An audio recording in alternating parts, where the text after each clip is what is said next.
Call this meeting to order, the May 26th Planning and Action Meeting of the Shippensburg Area School District School Board. Mr. Barwin, if you could please call roll. Mr. Jim Bard. Mr. Mike Carey. Here. Mr. Charlie Suiters. Here. Dr. Nathan Goetz. Here. Dr. Michael Lyman. Here. Mr. Kirk Noggle. Here. Mr. Fred Scott. Here. Mrs. Becky Wolfinger. Here. And Mr. Drew Alosi. Here. If everyone can please stand for the Pledge of Allegiance. Pledge allegiance to the flag of the United States of America, to the republic for which it stands, one nation, under God, indivisible, with liberty and justice for all. What the hell is this? As we begin our deliberations this evening, let us once again be reminded of our duty to represent all of the children of this school community, regardless of age, sex, race, or creed, and regardless of need or ability.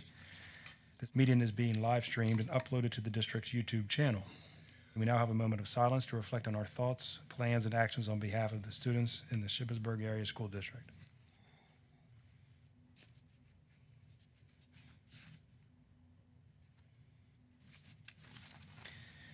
Okay, moving on. Item 1F is the approval of the agenda. Is there a motion to approve the agenda? Move to approve. Second here. First and second, all in favor? Aye. Opposed? The motion carries.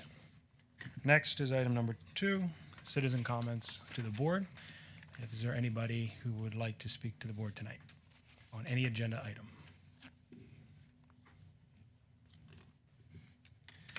Okay, seeing none. Move on to reports. Any student representatives here tonight? Okay. And then we turn to Mr. August for the superintendent's report. Thank you. First off, we have a very special group here to present to us. We have our FFA. We'd invite them to come to the podium and talk about their experiences this year. So take it away, FFA.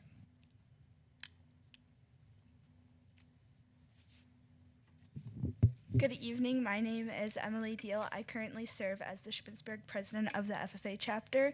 Behind me is the rest of the 2025-2026 officer team. They will introduce themselves when they come up. Tonight, we want to reflect and share about our busy year that's ending quickly. The Shippensburg FFA chapter was chartered in 1930 and has been making an impact on members and the community. It is our job as officers to educate the public on why FFA and agriculture education is important in schools. At the beginning of our year, we made a mission statement during team training, and it reads, "The Shippensburg FFA brings more opportunities for members to thrive in communities to build stronger futures in agricultures." I do believe that our chapter has lived up to this mission. This evening, you will be hearing from each officer and I about how we have created opportunities for our members to take advantage of them and how those members have thrived. At the end, we will have time to answer any questions that you may have for us.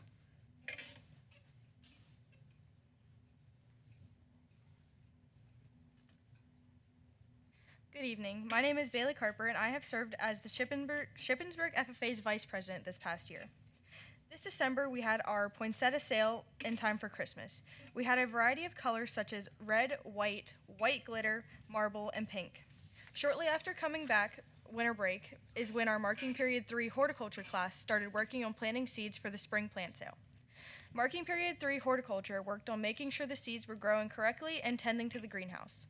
Amongst taking care of the greenhouse, we had our Easter flower sale. We had a variety of tulips, hyacinths, mini and standard daffodils, and white and Asiatic lilies. Soon after Marking Period 4 started, this class mainly focused on transplanting all the plugs into 4-packs or pots for the sale. During the horticulture class, Emily Deal and I were greenhouse assistants, so every other Friday we would fertilize the greenhouse. Aside from fertilizing, we had many tasks such as deadheading, pruning, checking how wet or dry the plants were getting, and we sat in the greenhouse during flex and third block for the spring plant sale. During the spring plant sale, we sold a variety of tomatoes, peppers, herbs, succulents, flowers, fruits, and houseplants. The funds from the spring plant sale first go back to the greenhouse for the propane, water, and heater. After those things are taken care of, the rest of the money then goes back into the FFA account.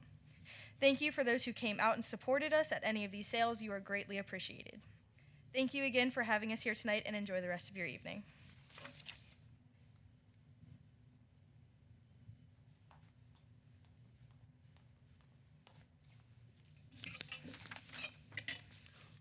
Hello, my name is Brooklyn Fox, and I am currently serving as this year's historian. During the last week of February, we celebrated National FFA Week. National FFA Week is held to honor George Washington's birthday and recognize his contributions to American agriculture. To celebrate, we planned many fun activities for members to enjoy throughout the week. To begin the week, Monday was animal print and camo. After school, we held a chapter dinner along with a cupcake decorating contest. Next, on Tuesday, members participated in Carhartt and Hat Day. After school, we went bowling at Midway. Then on Wednesday, we celebrated Patriotic Day and later held a game night where members played Pictionary.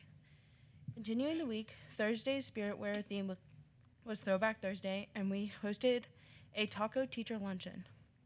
After school, members participated in a community service activity by making tie blankets for our troops. Lastly, on Friday, we celebrated Blue versus Gold to honor our FFA colors. 9th and 10th were gold, while 11th and 12th were blue. During Flex, we wrote thank you letters for our troops, and after school, we wrapped up the week with a movie night where we watched Talladega Nights. Finally, to show our appreciation for our teachers throughout the week, we provided different snacks each day in the break room and gifted them coasters with the new school logo and a thank you for the Shippensburg FFA. Thank you, using our laser engraver. Thank you for having us here, and have a great evening.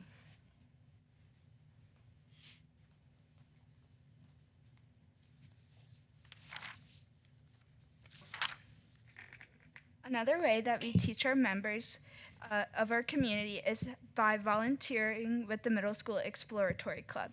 In the agricultural leadership class, the students will write up lesson plans or make interactive stations to teach the middle schoolers more about agriculture and FFA. Our members lead the lessons. Some of the previous topics were wildlife management, plant science, or even careers in agriculture. At the end of the semester, when the club switches, members always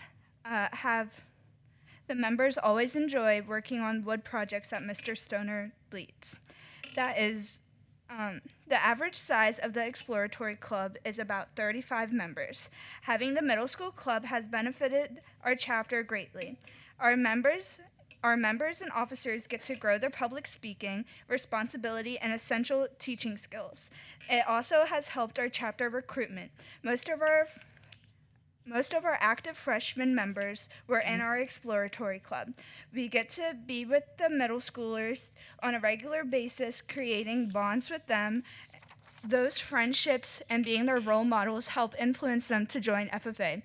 We also get to give them a taste of what FFA is like by inviting them to events, for example, Winterfest and FFA activities.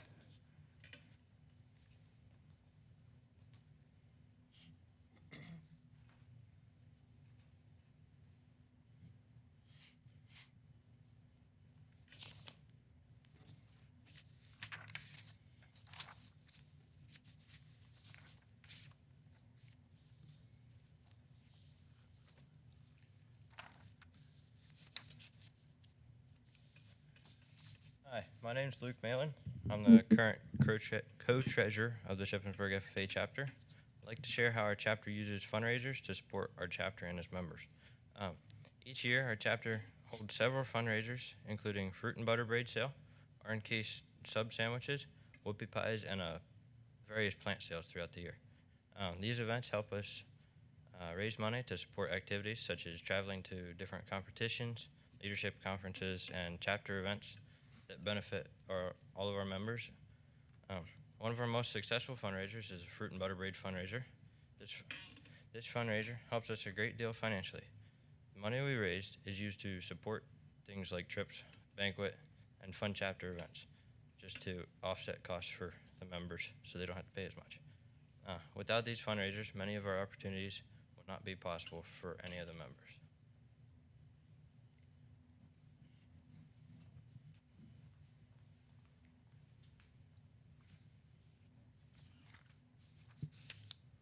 Hello, I am Naya Carbo. I am currently serving as this year's reporter for the Shippensburg FFA chapter.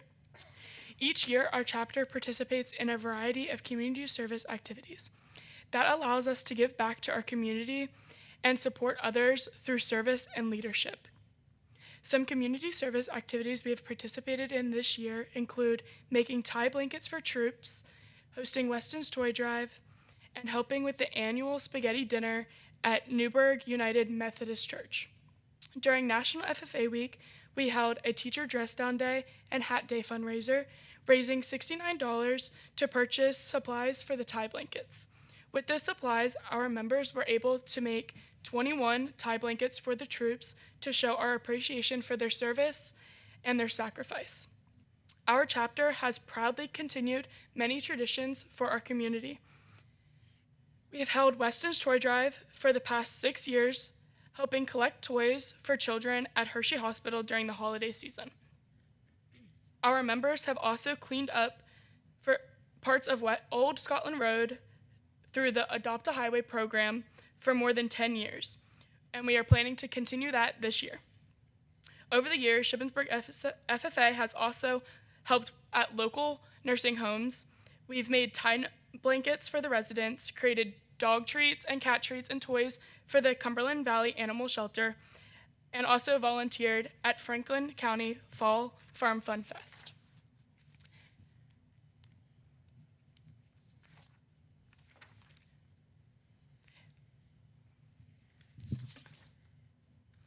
These activities have allowed our members to build leadership skills while also giving back to the community that continues to give to us.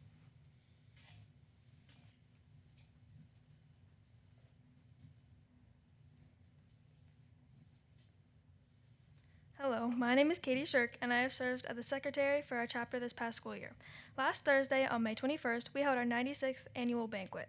Our banquets are a time to celebrate and recognize our hardworking members and their involvement in events, conferences, competitions, and fundraisers. It is also a great time for our people from our community and state to gather together and form new connections.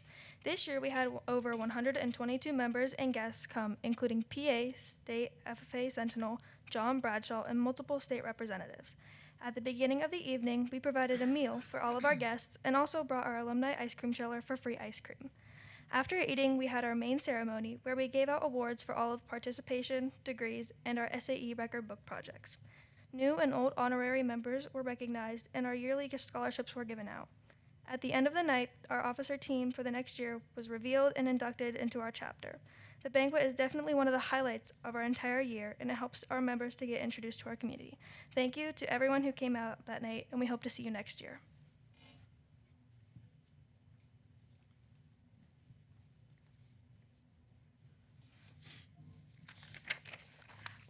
Lastly, we want to thank you for taking your time to support our school and community. I cannot wait to see how our club will grow in the future, but our club would not be able to grow without your support.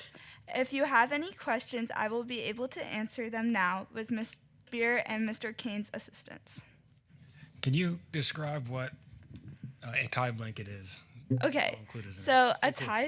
a tie blanket is when you take like a yard, right? A yard of fabric, like 2 yards of different sheets of fabric, fleece, and you like tie, like you cut them and then you tie knots into them. It's a long process. So making 21 of them took us like one day like after school, and then it took us a couple of like flex periods, which are like an hour long in a high school day. So I just want to say thank you guys for coming this evening. It's always a highlight to watch you guys. You grow so much in one school year. It's some of you guys have actually grown like height-wise too since the beginning. Katie, just calling you out a little bit. I do want to apologize that I was not able to make your banquet the other day. I had something already on the calendar before we got the letter, but I just want to, next year, if you get it to me like way in advance, I will definitely be there. But thank you guys for coming to chat with us this evening. We always love to see, what kids call home. for so many. Some are athletic, some are, performing arts, and this is your home. And I love that, the district continues to support your home. I had a question. How many of you guys participated at the middle school first? In the middle school club first? Okay, so we're really kind of seeing the benefit of starting that there and having kids continue through. So great. And it clearly is an element of volunteerism, which we definitely need more of in our community. So you guys are setting the bar high, and I might need to try to live up to that. Great work. Any other questions? Or Just want to take this opportunity to thank Mr. Kane for his investment in the club, and we've appreciated the district's appreciated your time with this group and at the high school. So thank you, Mr. Kane. Thank you very much.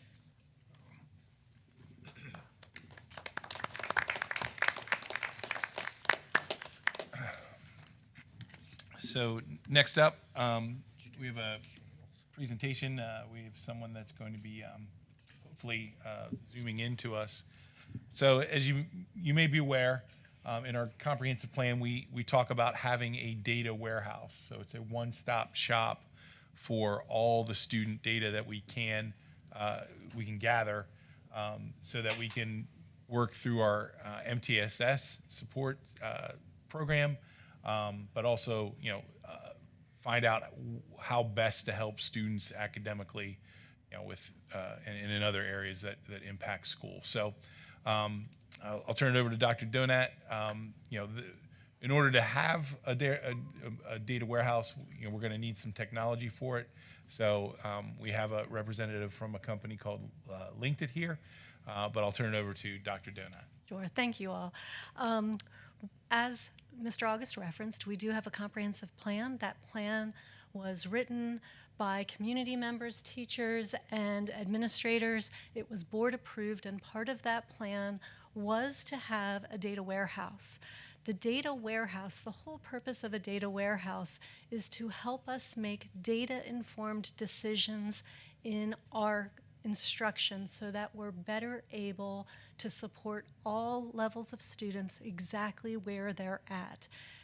It takes significant time for a teacher to be able to go out and research test scores from Acadience, from iReady, from PSSAs, from the Firefly exam, to aggregate all of that information for that one child, and then to be able to make good decisions for instruction for that one child.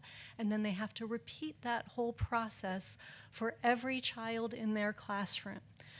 Having a data warehouse helps exponentially save teachers' times so that teachers can invest their time in what matters most, which is instructional design. So with all of that said, in the past year we tried one tool. It did not live up to its expectation. So we researched other options, and during this academic year we've been piloting with Linkit. In this process, we vetted the product. The central office team went through and looked at all of its capabilities. We had meetings with department heads, with building principals. We had MTSS staff members participate in being able to play with it and try it out and go through what this capability is, because we wanted to make sure that we're selecting a product that is user-friendly and yields meaningful results to help students and administrators. So with that preface, I'd like to hand it over to Mike Zwanch. He is the representative from Linkit. He has been super helpful in ensuring that our pilot went smoothly, that all of the information was present in the data warehouse Linkit so that we could test drive it well before bringing it to you all. Go ahead, Mike. Can I ask a quick question before? Is the vetting process that we did for Linkit more intensive than we did for the previous product? Significantly, yes, okay. Because we learned from the past and we have made sure that we don't do that again. Thank you. Yeah. Go ahead, Mike. Perfect. Can you guys hear me okay? A little louder would be better. A little louder? I'll speak up. I'll use my my elementary teaching voice when I was a teacher. So, can you guys see my screen okay? Yes. Perfect. Well, I really appreciate the opportunity for me to present to you guys tonight.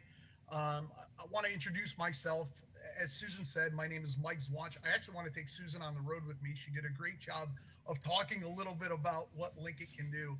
But my name is Mike Zwanch. I am the Pennsylvania Account Director with Linkit. I live up in the Scranton area, beautiful Scranton, Pennsylvania. Really, I'm a lifelong educator. And I think it's really important to kind of talk about my background and so you can understand the product and where we're at and how we're going to support Shippensburg. I have 20 years of experience in Pennsylvania as an educator. I've been a teacher. I've been an administrator. I've been an intermediate unit consultant. My journey to Linkit is really interesting because, as you guys know, coming off the pandemic, we had all this data, right? I was not looking for a job, and I met the Linkit CEO, and he said, I want to get your feedback as a former educator, a former administrator. I just want you to see what our platform looks like. And to be honest with you, I looked at it, I was blown away, and I'm like, I wish I had this when I was supporting schools as an intermediate unit consultant, right? Well, 5 years later, here I am with Linkit presenting on their behalf. So I'm an educator at heart, and I think that's our approach to our platform. Right now, I do want to share this screen so you know a little bit about our company. We are a New York City-based company, but really grew organically in Pennsylvania, New York, and New Jersey. In New Jersey right now, we work with 2/3 of all schools, which is really remarkable if you think about it.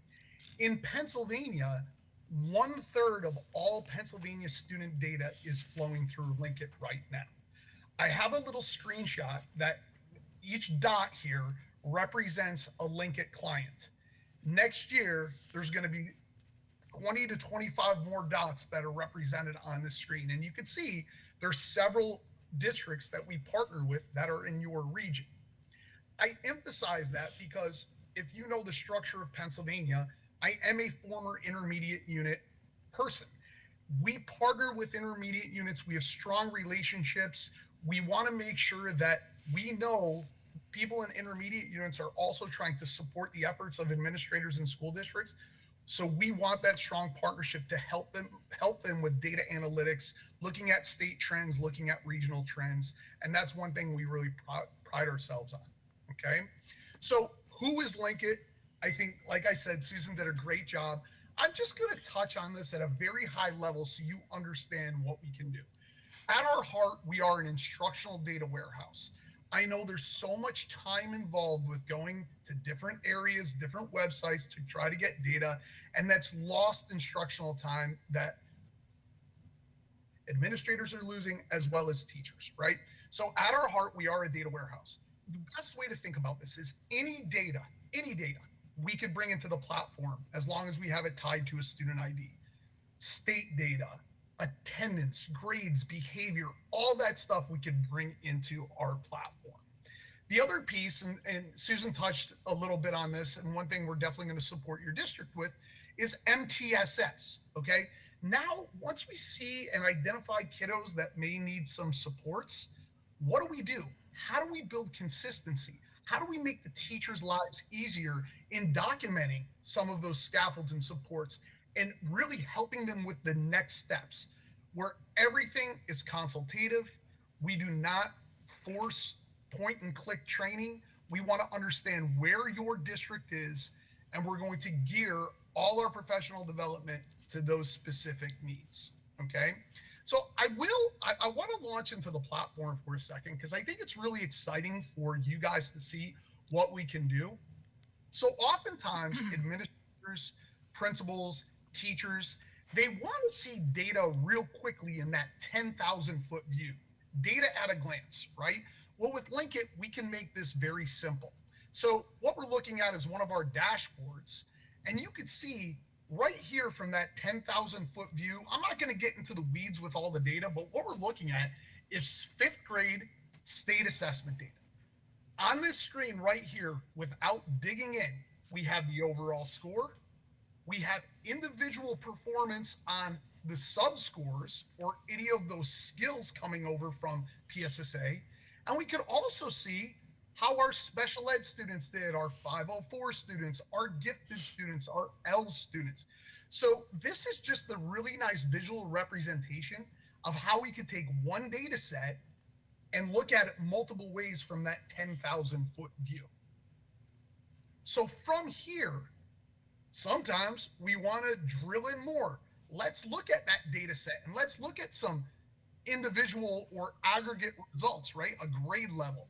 Well, on this screen, this is a great example of here's that 5th grade PSSA. Okay, so you're not digging through spreadsheets right now. We have all the students listed on the left-hand side. But if I'm a teacher and I simply want to say, I need to see the kids who were proficient. If I just click on the proficient piece of pie, watch what happens. It's dynamic reporting. So I could just identify who those kiddos were that were proficient or basic or below basic. Now, Susan said something very important. It would be irresponsible to just look at one data set when we're trying to inform the decision-making process, right? We need to triangulate data. We have to look at multiple things.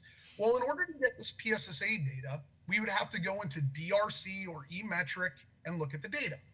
Then, if we wanted to look at some of our diagnostic data, such as IXL or CDT or Firefly, what we would have to do is to go into those specific programs to look at that data. And you can see on the screen right now, I now have 5th grade PSSA data next to diagnostic or benchmarking data. So now where were those kiddos? Where are they now headed, right? We're telling that longitudinal story. But then they might have to go into your student information system and say, let's look at attendance for these kiddos. I'm pulling in daily attendance rate right on the screen. And then you may want to go into your program where you're trying to identify behavior. I could go, which I believe is switch. I could actually layer in behavior data right there.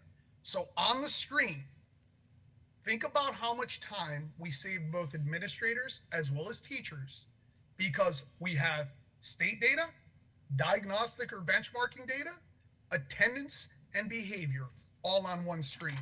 They do not have to log into those multiple systems and comb through spreadsheets to determine which kiddos need scaffolds and supports. There's an element of our platform I'm not going to get into today because we, in the spirit of time, but essentially what I can do now is I could say these are the key data sets that we need to focus on. Well, our system will auto tier those students for you and create an early warning system and say these kids we need to watch, or these kiddos, you know, they're going to qualify for tier 2 interventions. That's the power of this program. It's going to automate a lot of your processes for you. Okay. So I'm going to peel back the onion a little bit more. We started with that 10,000 foot view. We drilled down to an aggregate group. Now you may say, hey, Mike, what does it look like for a teacher or an administrator to look at one student at a time? Well, I'm going to pivot over to something we call Student Hub. And I personally love this as a former curriculum guy, boots on the ground. Teachers are trying to make decisions. They're having data team meetings. This is one kiddo. Their name happens to be E. Berg. Look at all the data I have in the platform. I have attendance, I have grades, I have behavior, I have diagnostic, I have everything. But what's nice is if you're or a teacher is trying to identify trends, this also pulls in longitudinal data.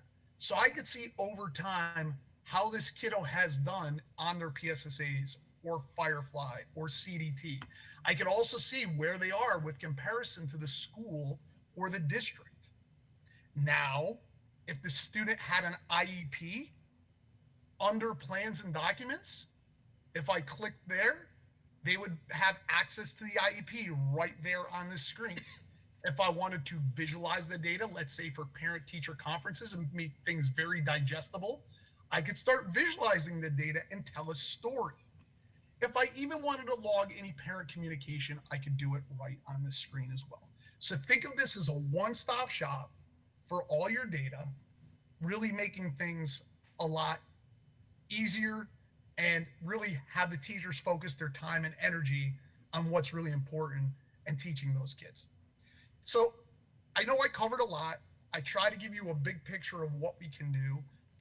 I do want to focus the last thing before I open it up to some questions about data and privacy. That is extremely important to us. So I'm going to go back to my little PowerPoint presentation here. And, you know, we actually have a chief information security officer. We are more than happy to set up a meeting if there are any outstanding questions after this call. But you can see we do third-party vulnerability and risk assessments. We do external audits. We actually partnered with Amazon Web Services, which resulted in them giving us a grant to really make sure that we could build our platform, because we take security. It's so strong to us. And then, like I said, we do different internal audits and assessments. The last thing I'm going to end with for you guys is the support model. I know when you test drove another program, maybe it wasn't that great, right? One thing that I will emphasize with us is that our support model is second to none. We do not have a 1-800 number. You have a dedicated account manager that you can call. You have a dedicated data analyst that you could call. All of our account managers are former Pennsylvania educators, former Linkit users, and former Linkit administrators. That is why we are so successful. And I'm going to be salesy for 1 second. That's why we have something like a 95 or 96% renewal rate, because people understand that we differentiate all our implementations based on the district's needs, and there's room to grow with us. So I'm going to stop, give you the opportunity. I'm going to stop sharing for a second. If there's any questions in the room, happy to field some of those questions. And if I don't have answers, I will make sure I follow up with Susan. Mike, can you talk really briefly about the permissions of how we're valuing student privacy with data? Absolutely. Everything in our system is permission-based. So let's just talk in general about the hierarchy. If a district administrator would get access to all student data, a building administrator would get access to students that are in their building. A teacher would get access to the students that are sitting in front of them. So everything is permission-based. That is very important to us. The other thing I want to talk about from a functionality standpoint, again, simplicity is important. So save and share functionality is built all through Linkit. So let's say that Susan wants to build a report that's 5th grade ELA, and she says, you know what? My teachers would really benefit from this report. When Susan pushes out the report and a teacher opens that report, it's only going to populate with the data for the students attributed to that teacher. So that hierarchy is really important. When it comes to MTSS, some of the documents and forms that we're going to work with you to digitize, everything is permission-based. So if you have a nurse that needs to fill out one part of some form in your process, they will only have access to that one specific area. Thanks. Sure. I have a question. Can you hear me all right? I can. Cool.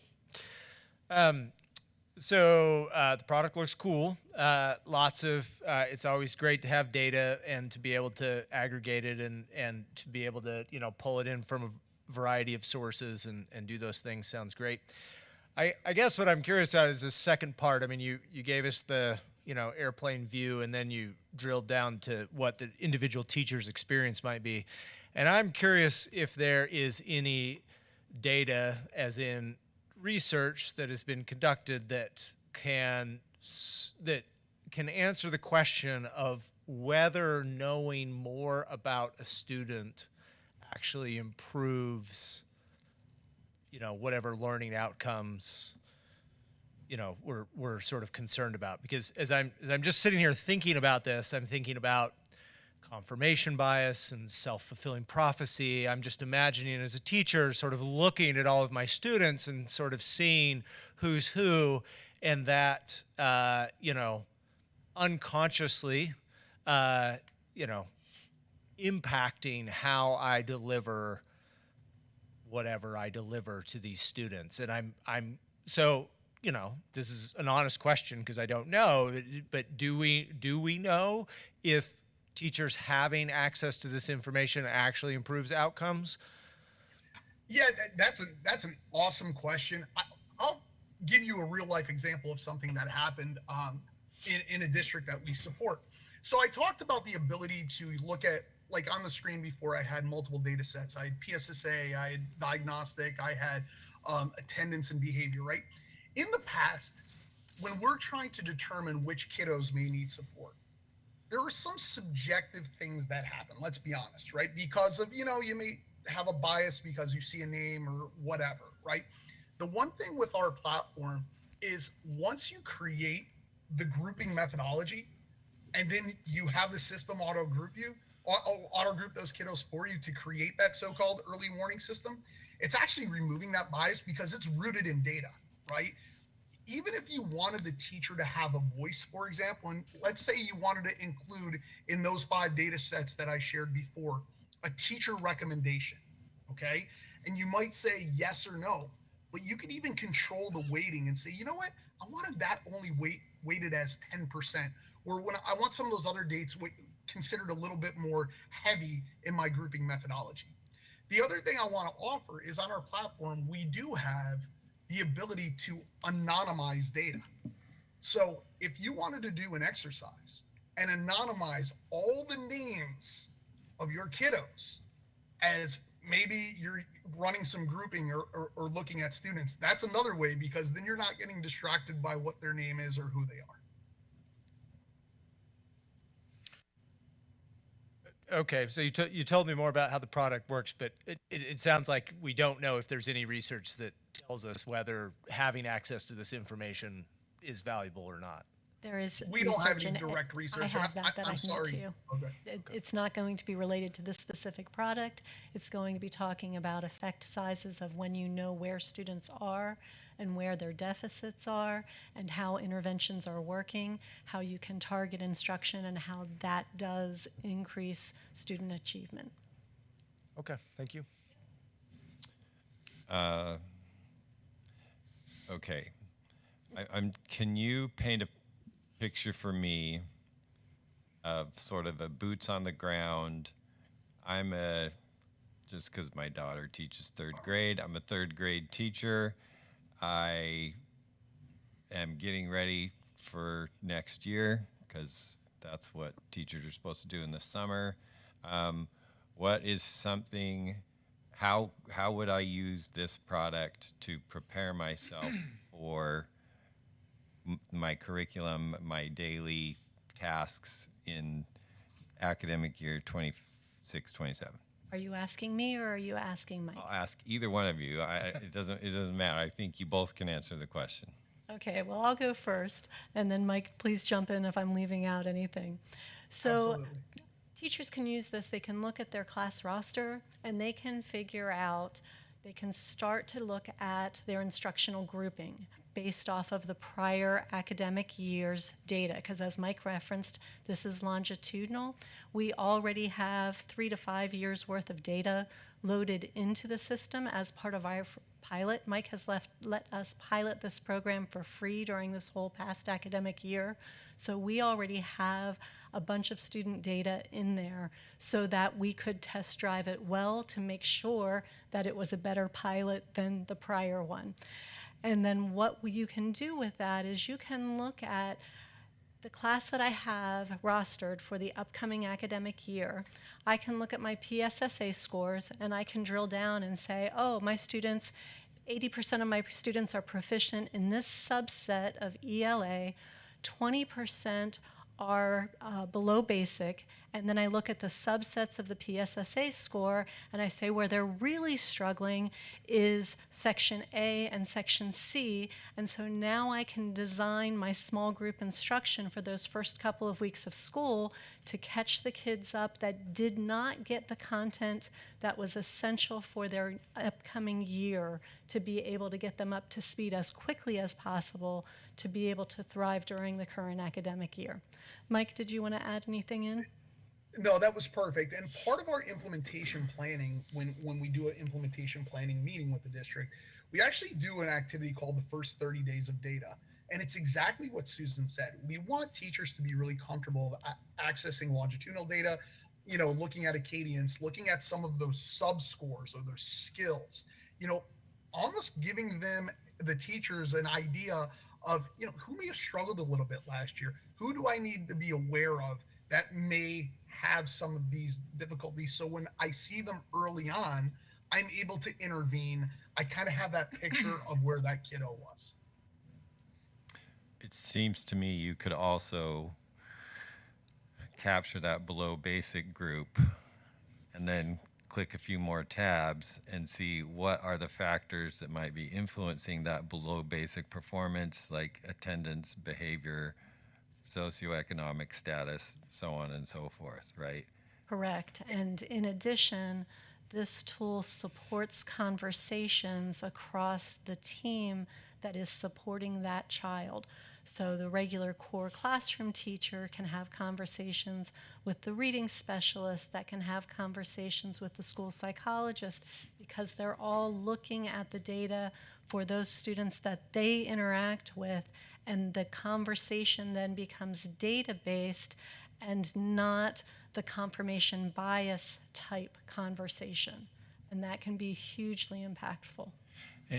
And sorry, I think No, I'm go going ahead. to say what you're about to say. And we're doing all of this literally by clicking on that next tab, like you just demonstrated, rather than having to log on to 3 or 4 different databases or calling Troy and trying to get a report and so on and so forth. Or of Correct. trying to find an obscure spreadsheet that one person had from the prior year that they didn't pass on to the next person because those students all scattered and went into different classrooms. Yes. I was back to your question.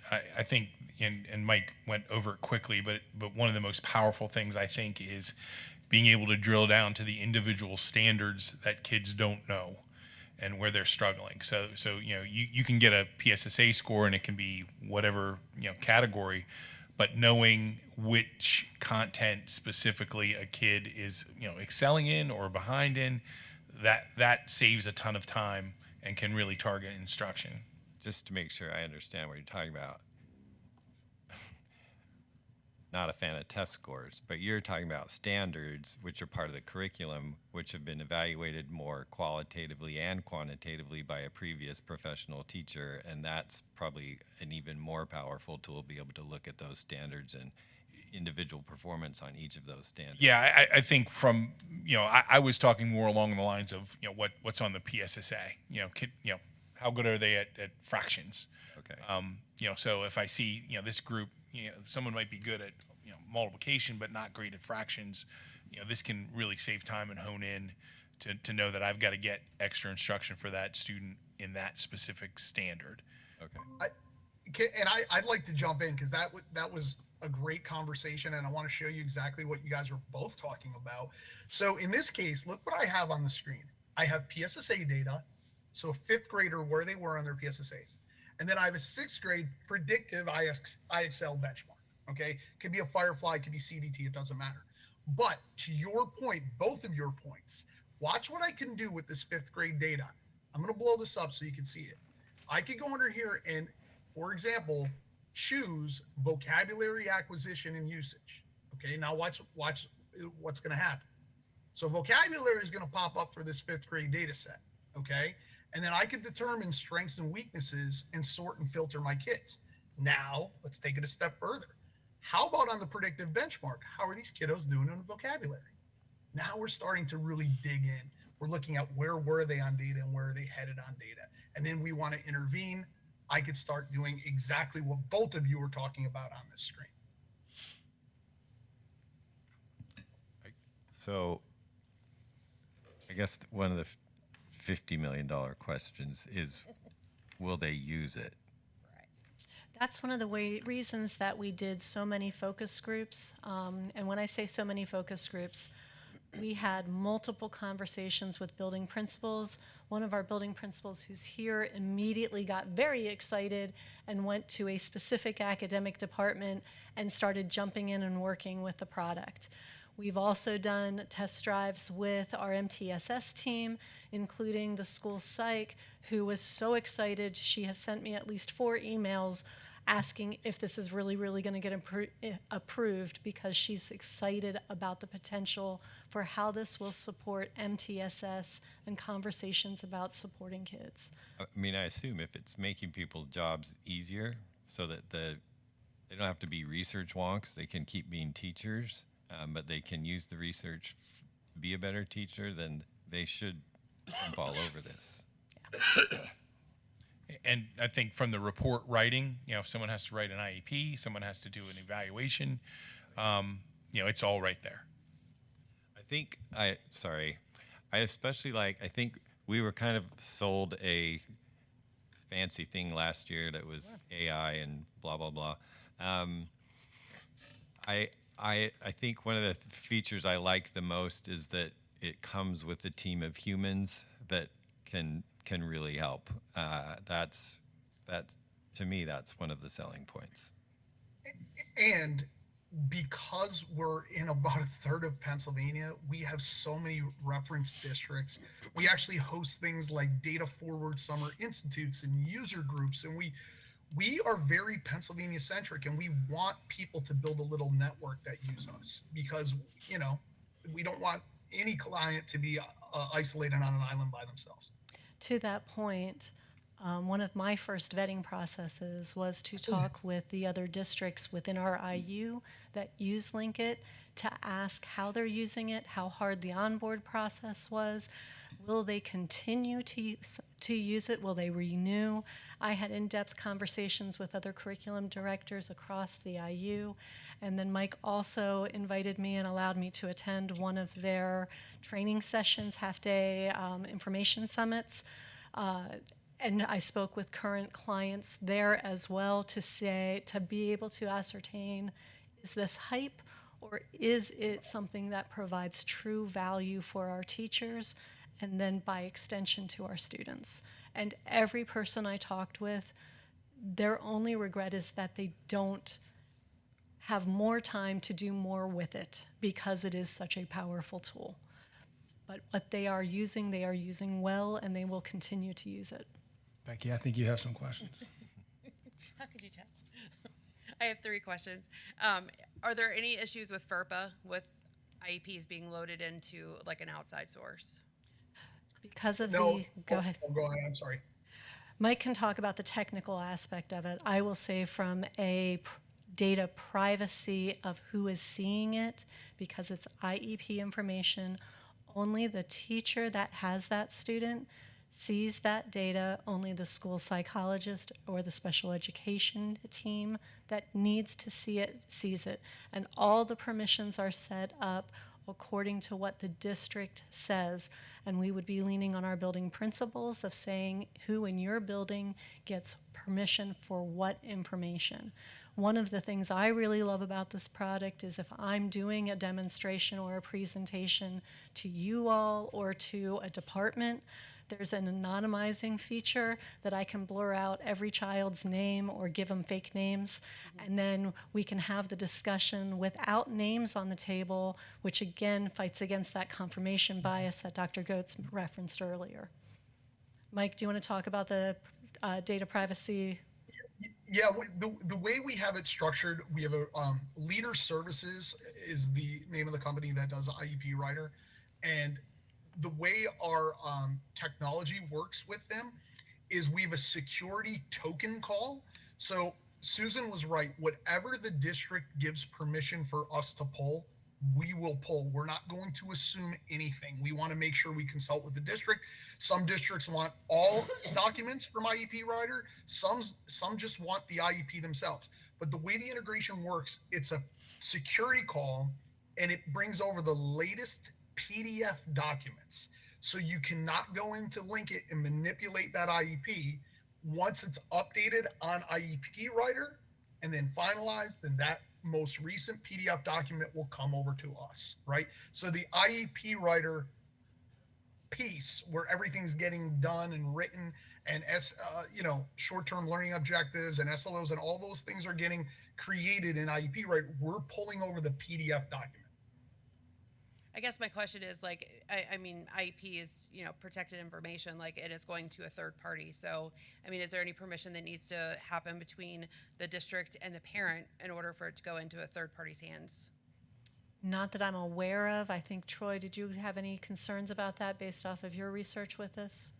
No, because like we already the IEP writer already, you know, that is as long as the stuff's secured where it's going and they have their privacy settings and so forth and show us what they're doing with the data.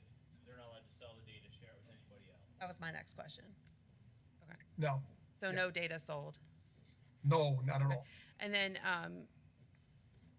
Dr. Donat, what buildings have already like been loaded in as of now? Like what buildings and when were they loaded? We've primarily focused on the K-5 buildings with the PSSA data, the Firefly data, the Acadience and iReady data. At the middle school and high school, we have the PSSA data, Firefly, and the Keystone data from prior years. We haven't loaded the current years yet because we don't have those results yet. And then we've been working on integrating with Skyward. We have all the attendance data that's available there that can come over. Mike, what am I forgetting? No, I think you guys did a really good job during the pilot of getting us data, which means we're in an excellent spot with part of the implementation. Because we'll get IXL.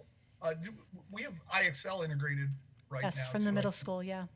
Yeah, and then we'll get the Swiss integration up and running for you guys as well. So. And one of the reasons why we did the pilot in this way was because of the bad experience from the prior year. We wanted to make sure we weren't getting sold on something that was promising the moon and stars without seeing what it actually looks like with real data in, and how hard is it or how easy is it to manipulate real data for real world situations. Thank you. Yeah. Other questions from the board? I guess, what are the next steps with this? Well, you may notice that it's on the discussion agenda. So I have a question about just general teachers. Meetings have taken place, and teachers that are on the front lines and hearing back directly from them. I mean, I know we'll get messages and about yay or nay, and what feedback are they providing you as to part? So the average teacher has not been playing with this yet. This has been, we invited department chairs to view it, and we've invited people who are serving on some of the MTSS teams, primarily at the intermediate school. And again, the reason we didn't want to roll out too greatly is one issue is data, and secondly, you do need training to be able to see and to use it. And we didn't want to make a misstep like we did with the prior product, and we wanted to make sure that we knew the core users could use it well first, and that's the administrators, the building administrators, department heads, and the MTSS teams. So what does training look like then if we elect to do it? Like what does training look like for the teachers? Great. Mike, do you want to talk about that? Yeah, I could speak a little bit about that. So like I indicated before, there is an element of point and click. There's no doubt about that. But really, our implementation and our professional development starts with an implementation planning call. So we're going to want to sit down with Susan and the team to understand what the goals are, who the initial stakeholder group is that we're going to roll this out to, and then really build a customized plan based on that. Again, you guys, I shared my background. I'm a former intermediate unit guy, and I used to train teachers, and we all know that drive-by professional development absolutely does not work. So we try to design our professional development in manageable chunks. Oftentimes we could do sessions, 45 minutes to an hour and a half with multiple touch points. We want to make sure the groups are manageable so people can ask questions and make sure they get their questions answered. We also, I always say this, we're the kings and queens of the 2-minute video. Your teachers will have a direct line to an account manager to say, hey, Amber, I'm just throwing her name out there. Amber, I need to know how to do X, Y, and Z. we will create a 2-minute video, which oftentimes will become a resource that can be shared with other teachers that may be asking those same exact questions. We pride ourselves on professional development, but really it all starts with that implementation planning call. And to circle all the way back around to what Susan said, we want to build capacity first with the administration, so they know when you're having a data team meeting with a teacher, they're going to absolutely know areas to click and what they can get into. So my goal would be to ensure that all of our, if this is approved, to ensure that all of our administrators are trained and can be comfortable and fluent getting data, using the data in meaningful ways, and then that they can work with me and with Mike to come up with implementation plans specific to their building, because how the K-3 is going to use this is very different from how the middle school team, which is very different from how the high school team will use it. So we're not going to do a one-size-fits-every grade level training. We'll be doing very specific implementation at each building. So what would you see, like a timeline, like a realistic timeline before teachers would have access at their fingertips to be able to start using it? I would like us to be able to have some of the basic information for looking at the past year's data for our teachers to be able to use by September, because I've reserved time during our professional development days at the beginning of the year to start this process for our teachers. And I could jump in a little bit on that. Because MTSS is very process driven when you're trying to look at some of the systems in place, right? So we want to make sure that every teacher, every administrator is comfortable with how to access data, how to look at data in aggregate, and then how to look at one student at a time. So that's going to be very important as you start to work through that MTSS process piece. So Susan's time frame makes sense, definitely.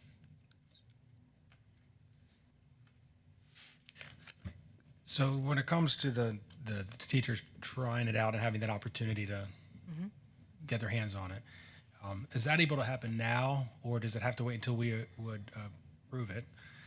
Or can they have access now to be able to have the opportunity to provide you feedback, provide the board feedback as to, hey, this is really good, this is going to work for us, or nah, it's not quite as made out as it sounds? Can I jump in just real quick to answer that question? I think one of the things we learned is just giving open access can lead to frustration from teachers. So some guided, like, professional development from the company is probably the path to go on that. Yeah, there may be some users who might be ahead of the curve who would, be willing and able to navigate it, but you can get lost in the weeds in programs like this and get frustrated pretty easily. So even if it was a focus group of teachers, maybe a small number, just come together, try it out from the different schools, just to be able to provide feedback. I'm not opposed to that. It would really depend if Mike would allow them to have access in that way, because technically we haven't signed the contract. But other people have been able to have access? We've had limited access, yes. Limited, so could limited access be extended to allow teachers to have kind of hands-on opportunity to be able to vet the process in their own minds? Is that me? Oh, for me? Or anybody. Yeah, I'm the one learning about this as well as my counterparts. I'm sorry, you cut out for a second. I just said I'm learning about this process, this program as well, just like my counterparts. So I'm just asking questions. And I would reiterate what great. Mr. August said on that is to do open access or limited access without training leads to frustration, because it is a robust program. It's a robust platform. We could get a small group of teachers and get them trained, if Mike agrees, and let them have them test drive it. But Mike and his team have already done a lot of those test drives. They've done guided practices with different groups. So that part has occurred with the department heads, the school psychologist, and the building administrators already. We just would have to be careful, because if we do that, we have basically a week left of school. When would that occur? and then the timeline to get the contract signed, to be able to get our administrators trained over the summer so that we can get teachers trained in the fall. That timeline is going to be challenging. So that would be my caveat with that. Mr. August, did you have anything to add with that? I mean, Mike, if you're open to that, maybe there's a group of, first adopters that wants to give it just to get in and kick the tires on it. Are you open? Are you open to that? As long as we could make it work, we could do almost a guided tour with some of your data. Now, the only thing to be aware of, we do not have all of your data yet, right? So we need to really target who those teachers will be because we want to show them their data, right? We don't want to pick a grade level or a content area where we don't have the system built out yet. So that's the only thing I would caution you on. Could you do just an anonymized sort of like tour, right? And then you don't have to worry about getting permissions or anything like that. Just as a demonstration to a group of teachers, and just say, and this shouldn't take. I mean, it'd be similar to what we're doing right here. It would take not too long, and we could get some feedback from teachers. It's already happened. All of the department heads have had that. And those Okay. department heads are teachers. They are the teachers at each grade level, at each content area. Then this is sounding a little redundant to me.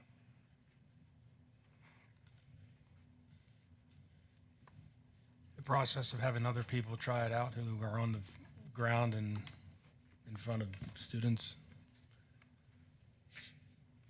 That redundant? It does sound redundant. As long as the teachers are involved, I'm tired of getting things like the bottom, while people are doing the work not being involved. So I want the teachers to have some say or some inference in it. The administrators are great, but they're not the ones doing the work. Right, and we've had teachers serve as department heads, so teachers have gotten involved already. They've had these demos, they've had these walkthroughs. Will they be evaluating, will they be using this process? Or the teachers be using this process? All of them will.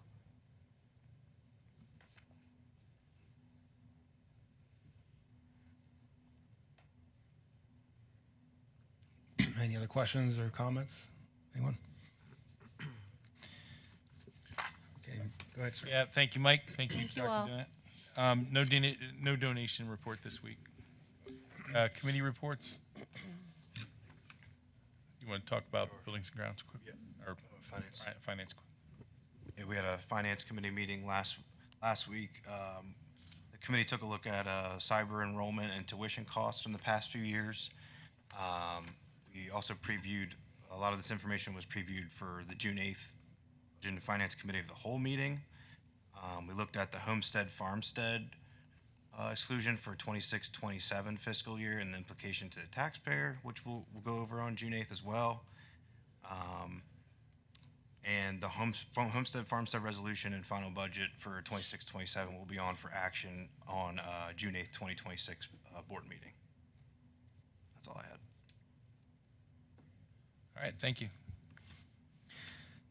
Okay, moving on to number 4, consent agenda. 4A is approval of minutes. 4B is the finance report. 4C is personnel, professionals, and support staff. I'd like to point out Lauren Bellows is a long-term substitute for the 3rd grade, is joining the district. Ashlyn Hollinstead is a 3rd grade teacher, and Nancy Grayson joining the district. Ryan Martin is school counselor for the high school. Madison Asanich is speech and language support teacher, James Bird. Amy Gebert is school nurse at Nancy Grayson. Ashley Wetzel is a long-term substitute in the 3rd grade at Nancy Grayson. Additionally, Michael Barrick is a part-time classroom assistant. Carrie Ann Summerlin is a full-time classroom assistant. And Kylie Groft is a custodian, and Diane Noggle is custodian. I'd like to welcome everybody to the district.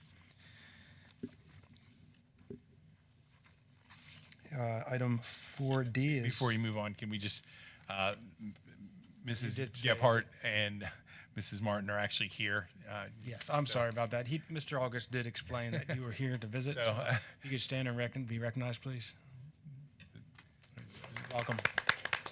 Thank you for your patience. Hopefully you were excited about LinkedIn. Again, 4E, the school board and committee dates have been released, and that shows the new committee meeting structure that will be published and advertised. Is there a motion to accept the consent agenda? Motion to approve. Second. All in favor? Aye. Opposed? I have a question. How long is, she's full-time, she's leaving, Mrs. Keach, how long has she been with the school district? I'm sorry, Mr. Number 13 on under. I don't know how many years she's been here, at least as long as I've been here. Longer. She's moving across the country to be with I just family. wonder how long she's been with us, that recognition. I can find out for you, Mr. Scott. Okay, moving on to the action agenda. Policy updates for 5A. Policy 204, addressing attendance. Weapons policy, relations with law enforcement agencies policy, school personnel policy, charter school transportation, policy 140 for charter schools covers the transportation update.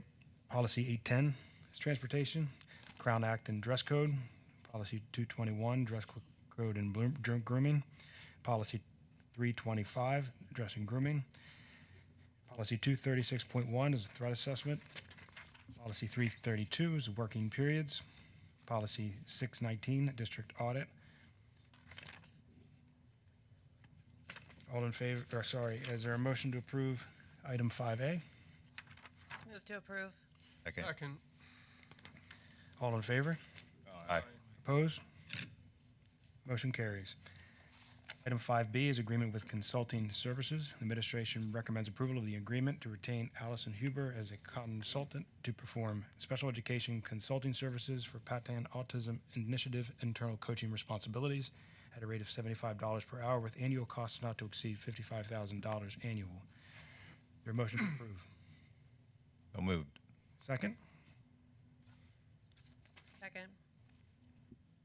Any discussion? Questions? All in favor? Aye. Opposed? Motion carries. Item 5C is the Franklin County Career and Technology Center. This is for the 2026-27 operating budget. The Operating Center Committee met on April 23rd and approved the attached 2026-27 general operating budget. Shippensburg Area School District is responsible for $838,240 of general operating expenditures and $119,147 for the district's share of renovation debt. The total for Shippensburg School District is $957,387, which is a decrease of $124,687 compared to last year. Administration recommends the approval for the operating budget for the 2026-27 school year. Is there a motion to approve? So moved. Is there a second? Second. Any discussion? All in favor? Aye. Opposed? Motion carries. Item 5D, agreement with government software services for 2026-27. Administration recommends the approval of the agreement with government software services to print and mail the district's real estate property tax bills in preparation of the duplicates for the 2026-27 fiscal year. I won't read through the pricing, it's minimal. All in favor? Sorry, is there a motion to approve? Move to approve. Is there a second? Second. Any discussion? Questions? All in favor? Aye. Opposed? Motion carries. Item 5E is the authorized signatures for the district funds. Administration recommends the approval of the attached list of authorized signatures for district funds. I don't have that list in front of me. Mr. Barwin, can you repeat the names for district funds as to who is an authorized signer? There's a couple different, there you go. There's a couple different funds on there. It's mostly just the board president, board vice president, myself, human resource director, on most of them. Oh, looks like all of them. Yeah. Is there a motion to approve? So moved. Second? Second. Any discussion, questions?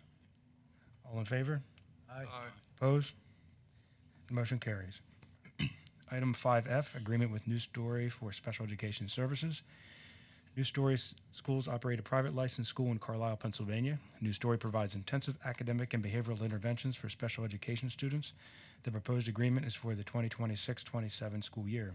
The program provided by the New Story is based on a tiered pricing structure. Pricing is listed on the agenda. It's recommended of the administration that the board approve the agreement with New Story for the 2026-27 school year. Is there a motion to approve? So moved. For a second? Second. Any discussion? I'll actually need a roll call for this, please.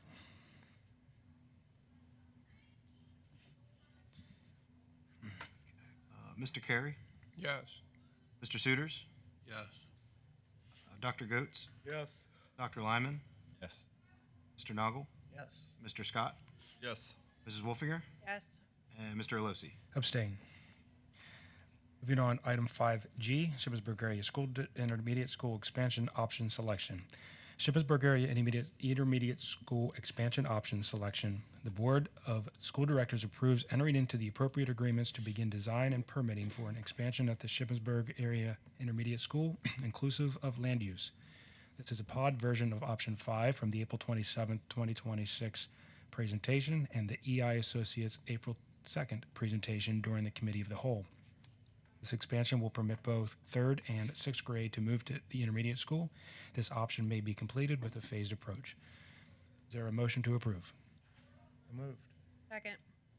Thank you. Is there discussion or questions? This is just to design, right? And permit. For one pod. Well, no, actually for two pods, but we'll vote what we need at a later date. So this is giving direction to EI. Yeah. And when it says expansion will permit both 3rd and 6th grade to move to SACE, that means staged? Like, is it just one This is, class in the first build? This is the option 5 was showing the full Monty of grade 3 and 6 having the ability, to create the space for that, and that's what the board moved to go towards. Correct, but is the to say we're going to first design bill a. is for one class, enough for one class to move there, is that correct? I think that's indicated by the phase approach, Mr. Carey. That last line indicates a phased approach, so I would take that to be one at a time.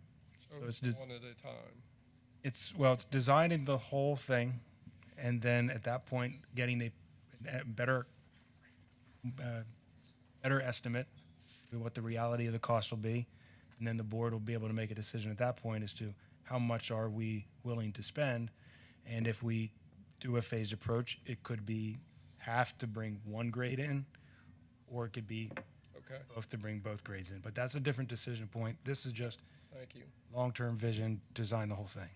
Am I correct with that assessment, Mr. Yeah, August? that's what I took from our discussions from the board. Okay. Any other questions? Okay. We do a roll call for this as well. Dr. Goetz, Yes. Dr. Lyman,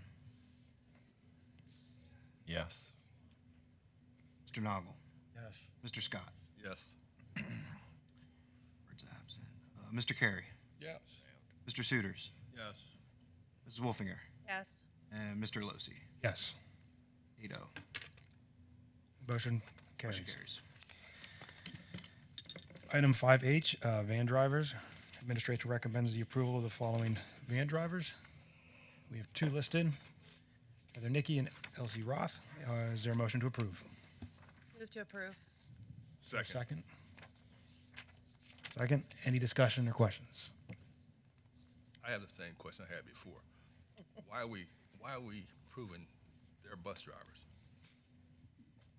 Well, I told you the last time we were here that it's in policy, Yes. and I've been reviewing policy, and in fact, I haven't found the line that says that we have to do that in policy. So I'm going to continue my searches. I have a couple of other documents still to look at, and then I want to follow up with the solicitors to see if it really is indeed necessary. So I think it's just our policy from old days. I think so, or past practice, I think also. So I'm still looking into it. Yep. Well, Not to do this, unless you find a policy that says we have to do this. This may be the last approval. Yeah. Mr. Scott, thank you for your persistence. And Mr. Scott, I phoned a friend, and Mrs. Keach was here for 5 years. 5 years? Yes, Okay, thank you, Mr. Hess and Mrs. DeLong. So a question just along the same lines, are there any other contractors that the district has a contract with where we approve their employees? so I looked at that policy today too, actually, because we do have a separate policy for contracted employees, and I didn't see anything. So that's why I'm continuing to walk down the path, because we have several policies about bus and van drivers, and then we have one separate policy about contracted employees. So I mean, a bus driver and a van driver has a very close and important relationship with the student, which is very different than some of our other contracts. I don't know. I kind of agree with Mr. Scott, 'cause I feel like, but my disagreement was with like approving bounce houses and monkey whatever things. Like, why do we have to do that? But bus drivers makes a little more sense to me. But if I guess if it improves efficiency, I guess that's a good thing. But I also feel like, you know, maybe it's good that people's names show up on our agenda. And We have companies like that, with that new psychologist, company we hire, or who we just hire. They hire people. We don't. G-Force. We don't approve their thing. We just do it with the company. That's what. It's a good question.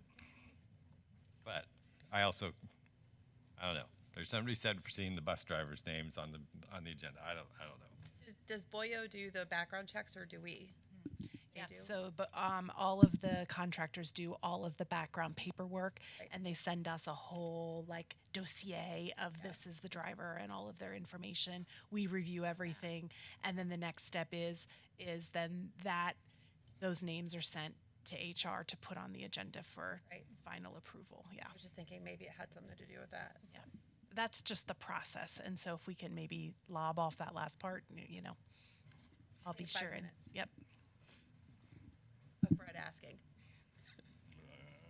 All right, if it's back again, I'll be asking. Okay, first, second, we've had discussion. All in favor? Aye. Opposed? Do you need that separate? Do you need that separate? You need to take the that vote separate, sir. I don't have nothing to do with that. Got it. Okay, moving on. Last item for action is 5I, which is the Act 93 agreement for 2026 to 2030. Administration recommends the approval of Act 93 Administrative Compensation Plan for the term of July 1st, 2026 through June 30th, 2030. Is there a motion to approve? So move. Is there a second? Second. Is there any questions? Yeah, I got questions. Comments? If there's most of the people that are on the board on that list, I have no problems with. Could I interject? And if we need to go into an executive session to talk personnel matters, we can take a recess and do that. We just got an agreement, part of the agreement, right? I don't want individuals. I mean, this process at the end. Well, I guess I do. That's what it takes. I'd feel more comfortable if we talk contract matters in executive session. Yeah, Mr. Scott, I would caution against individual names coming out. I wasn't going to use names. Okay, I'm just I gotta say that, but individuals. I don't have to say names. You can put the two together if you want. I would still caution you with that as well. We should go. If we need to. I mean, that's your call, Mr. Alosi. Well, We'll take an exec session. It's not worth that because it's going to pass anyway. But go ahead. Let's take an executive session, and we'll be back. Short recess.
Am I back on? All right, pardon the delay. Thank you for your patience.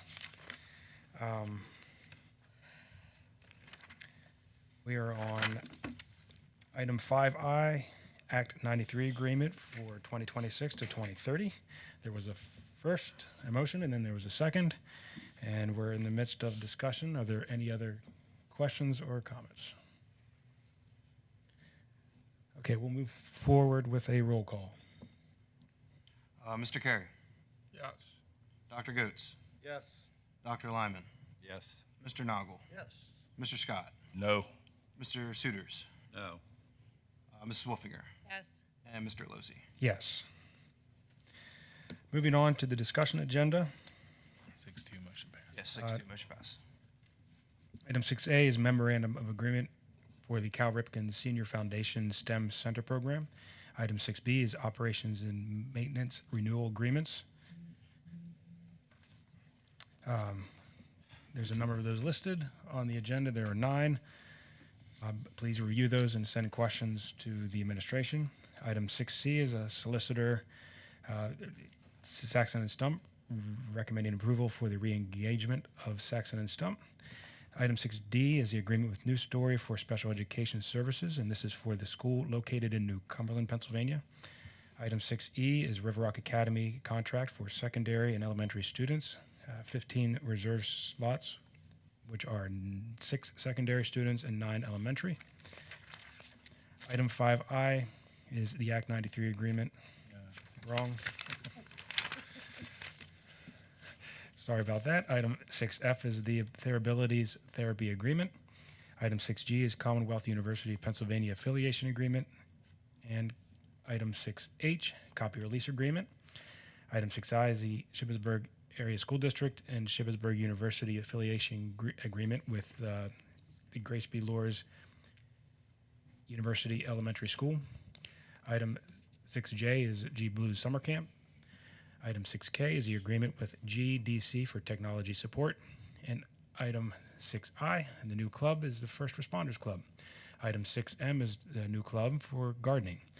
And 6N is a facilities request for the Shippensburg Junior Legion baseball team to use the high school baseball field on July 12th. Any questions or issues with any of those items, please make sure you forward with those to administration. Can I ask a question real quick? Ms. Wolfinger? 6A, can you give us any details on that? That's kind of exciting. Oh, yeah, sure. I'd love to. We were contacted by the Cal Ripken Senior Foundation, one of 3 schools in Pennsylvania, to receive a significant number of STEM-oriented materials free of charge. Thank you, Mrs. DeLong, for rolling through. So the district is in line to receive all of these items. We've met with the elementary administration, had initial discussions about where we could fit this into what our curriculums are around STEM, and so we're very excited. It is a great opportunity for the district. They come with basic everything included, including furniture and storage solutions. This was a joyful email that I got, and with board approval, we'd love to move forward with it. There are some minor replenishing of like filaments and batteries at some point, but the cost to the district is minimal in exchange for what we're going to be provided with. So this would be added in the next school year? I'm assuming, like we would receive it before? Yeah, absolutely. That's pretty exciting, especially to be one of 3 schools to be selected. That's pretty awesome. We have a really good baseball team or something? How did we get? So my understanding is there's obviously it's out of Baltimore, Maryland. One of their board members on the council, or governing board, is from Pennsylvania, and she selected schools, in central Pennsylvania to be reached out to have this opportunity. So she was looking out for Pennsylvania, and we made the list. Wow. So It's probably our YouTube channel. Well, I mean, we should thank you, Cal Ripken Sr. This is great. Oh my gosh. That was great, Michael. Okay, any other questions or comments? Oh, yeah. Where is the, sorry, I got to remember the name. You're talking about the data warehouse? Yeah. We don't want too many people to hear about that because they'll start coming here in droves thinking that it's a data center. Oh, so, but doesn't it need to be, it was mentioned that it's on the discussion agenda? I don't see it on there either. My apologies. I thought it was. We'll get the contract on there as soon as possible. Okay. Sorry, I didn't know if it was like GDC that or, you know. Well, we had my apologies. I had. We had a lengthy discussion, so I feel comfortable in that moving forward to action at the next meeting. Let's make sure once we get it to everybody that if they have questions. Yeah, my apologies. I confused it with the presentation, I think. Okay. Any other questions or commentary from the board on discussion items? Okay, we'll move forward to citizen comments regarding non-agenda items. So I do have a form filled, Ms. Christy Johnson. Please identify yourself by name and borough and township, all comments to the board as a whole, and to make sure that they are in a form of a statement. Questions will be taken under advisement. Responses to questions will be offered after due deliberation and will be provided by the superintendent at the direction of the board within, you have to read this whole thing? Is there a way we can shorten this? I would say not now, but Right. Okay. You will be allowed 3 minutes for your comments. Comments relative to private student matters or personnel issues should be directed to the appropriate school authority outside of this meeting. The presiding officer reserves the right to interrupt or terminate a participant's statement if the statement is too lengthy, personally directed, abusive, obscene, or irrelevant. So thank you for your cooperation, but I'm ready to. What do you have to say? Good evening. Christy Johnson. I'm Shippensburg, and I'm a teacher here at the high school, Health and Phys Ed, and I'm also a department head for Health and Phys Ed for the district. I'm here to advocate for our students. I'm looking for a more comprehensive swimming program for our grades 1 through 5.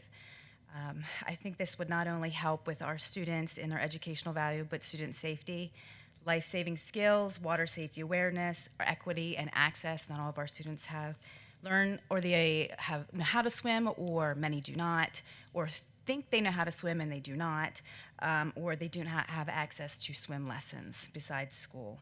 It also helps with physical fitness, confidence and mental health, resilience and growth mindset. I could go on and on. I'm very passionate about it. Big thing is our student safety. Right now, we have students grades 2 through 4 that get swim lessons. They receive 3 days per school year. They are not consecutive lessons or days, so they're not built upon. They're just 3 days throughout the school year. So we are looking to have grades 1 through 5, to get 5 consecutive lessons where they can be built upon, not just student water safety, but also that they're learning skills to help with them with physical fitness.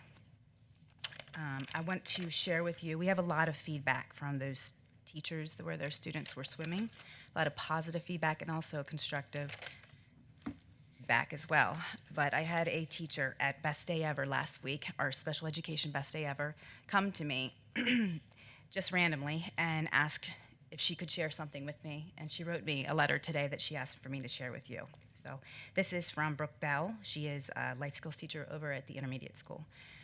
And we have received many of these. This is just one that I received today. It said, we have spent much of the last few years listening to board and community members alike speak of the need to improve SHIP's facilities. Though there is most certainly merit in those requests, it is also worth discussing how we can best use the facilities and resources we currently have. For the moment, I would like to turn our focus to the pool from our perspective as a life skills teacher. For those who are unsure, Life Skills is a program that is tailored to the needs of our most disabled populations. For those students, time in the water is not simply recreational, it is critical life and safety skill. Our students with developmental, cognitive, physical, and communication challenges are statistically at a much greater risk around water environments. Many, likely most, do not have access to private swim instruction outside of school. Providing consistent, structured exposure to water safety instruction will not only build confidence, independence, and body movement awareness, it is potentially life-saving. Repetitive exposure makes a meaningful difference in our students. A predictable monthly routine will allow students to gradually build confidence and familiarity with the water while learning essential safety concepts. I do understand that transportation, staffing, and scheduling funding would need to be thoughtfully and carefully planned, but in exchange, there would be a lasting, meaningful impact on both my students' safety and their quality of life, as well as that of their families. As educators, we all strive to prepare our students for a big world, not only academically, but also for real world safety and lifelong participation in community. Water Safety Directs aligns with that mission. Thank you for your consideration and continued support of our students and with diverse needs. I welcome your opportunity to discuss this further and encourage you to reach out. Thank you, Ms. Johnson. Does anybody have any questions for Ms. Johnson? Young lady standing there, you got something to say? Hello, my name is Thea Friend. I'm the current aquatics program teacher, and I also teach health and profile of a graduate across all 4 elementary schools right now. Yeah, it's been a really great experience so far with the swim program, and I've received a lot of positive feedback, just the benefits that it provides for the safety of our students, and just learning simple skills like how to float on their back. Like if they fell in the pool, they could float on their back to save themselves, and that's really, really important. And just also how it relates to some of our profile of a grad components like resilience. We teach these skills, and then they can actually actively pursue those skills in the water as they're fearful of the water. So as we increase, if we could expand the swim program, just giving more students an opportunity and lessening the gap between, like right now they're getting it 2nd, 3rd, and 4th grade, and then not again until high school, and just how that is a major gap. And if we could reach them sooner, we could alleviate some of the risk of when they're younger and not knowing how to swim and not understanding the safety aspects around water. Thank you. Is the pool utilized in the summer for swimming? I think it depends on the summer. Where parents could bring the kids? Yes, I think it depends on the summer, and also the aquatic club, I think, is using it whenever it's not, I'm not sure if they're using it this summer or not. No, we have a lot of kids and a lot of busing needs and things like that in the summertime.